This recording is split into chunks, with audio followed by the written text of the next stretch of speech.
What's up, friends? I'm Jonathan Miller, and welcome back to Jonathan Miller Music, where we help each other become better artists. Taylor Swift's monumental pop Bible 1989 and its 2023 Taylor's version re-recording is one of her most poignant and magnificent body of works to date. Spawning 7 hit singles like the effervescent Shake It Off and satirical Blank Space, 1989 was not only a significant shift in career for Taylor Swift, but a significant moment in pop music in the mid-2010s. Every Taylor Swift album thus far has an assigned attached color to it that ranges from incredibly obvious to far more layered than meets the eye. We've already covered albums like The Tortured Poets Department, Speak Now, and Red, and today we're gonna dive into the Aquamarine shades and symbolism of 1989. So leave me a like if you enjoyed this series, subscribe so you don't miss future episodes, and drop me a comment with your favorite song from 1989. So like I said, 1989 is Aquamarine, a color that is a medium to light blue, with occasional touches of green, depending on the exact shade. This is why Taylor and Taylor Nation often use the light blue heart emoji on social media in reference to the album, but occasionally has more green tinted albums like the vinyl and deluxe CD of the Taylor's version in 2023.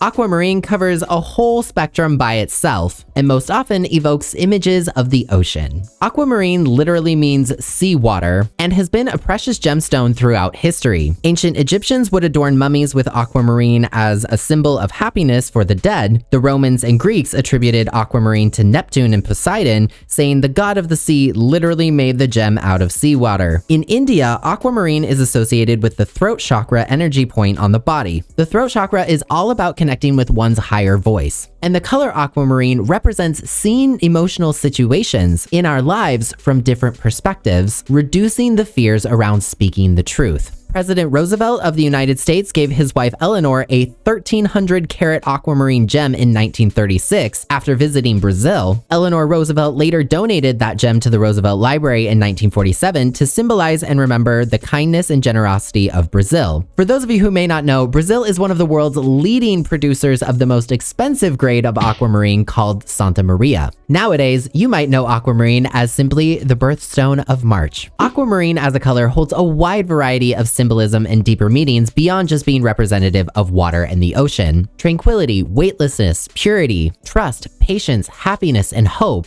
are all feelings that aquamarine can denote and symbolize. It's a color that is often used to reduce anxiety, relieve stress, and calm our nerves, and help make communication easier. If you see aquamarine in your dreams, it's said that a new friend is on the horizon. Oftentimes, aquamarine is viewed as the lover's gemstone. It's frequently given on 19th wedding anniversaries, and couples throughout history have worn aquamarine as a sign of true love. It's a sign of youth and hope. Overall, in many different types of art, aquamarine is a color that calms the senses. But how does that work so well on a pop record that's filled with sky-high choruses, complicated emotions, and a New York City turned beach aesthetic like 1989? Underneath the pop shimmer of its music, the lyrics of most of the tracks on 1989 are anything but calm, chill, and weightless. In fact, most of the themes on 1989 act in opposition of these aquamarine color associations. But first, a shout out to this video sponsor, DistroKid. DistroKid is one of the leading music distributors on the market, helping artists like you and me get our music up on platforms like TikTok, Spotify, Apple Music, YouTube Music, and more. For one small yearly price, you can distribute as much music as you can create without unnecessary expensive, overpriced financial investments. DistroKid has 3 different membership plans for you to choose from, and depending on which plan you decide is the best fit for you, you'll also gain access to a gigantic library of additional features aimed at helping you promote, grow, and manage your music career. One such helpful feature is the YouTube Allow list. When you choose to opt in to DistroKid's YouTube Content ID program, they'll routinely scan YouTube to detect every video using your song. They will then place a claim on that video on your behalf to send the revenue your song earns straight to you. However, if you've given a specific creator permission to use your song in a specific video, you may want to lift that claim, which is what the YouTube Allow list is for. This is a great way to help your creator friend earn money and you get some promo or whatever your agreement was. So use my special VIP link to save yourself 7% on your first year's membership with DistroKid. Link is in the description. For example, on Out of the Woods, Taylor repeats the question, "Are we out of the woods yet?" 37 times, to symbolize the panic attack and experience of racing thoughts while taking the listener inside of that feeling. It balances that out with more relaxed verses and even her ad-libs in the final chorus as they float in and out like moments of clarity or calm in the chaos. This exact same sentiment is echoed in sister tracks Is It Over Now and I Wish You Would. All three songs depict different forms or aspects of anxiety, birthed from a relationship without clear parameters, beginnings, and endings. A common theme on 1989 is telling someone that you're in love with them and them not saying it back to you. A theme that is highlighted especially well on songs like Say Don't Go. I mean, think about it. If you're trying to communicate how you feel to someone and you're getting little to nothing back, that's absolutely going to mess with your head. As somebody who is actually diagnosed with anxiety, it's also important to recognize that underneath anxiety, there is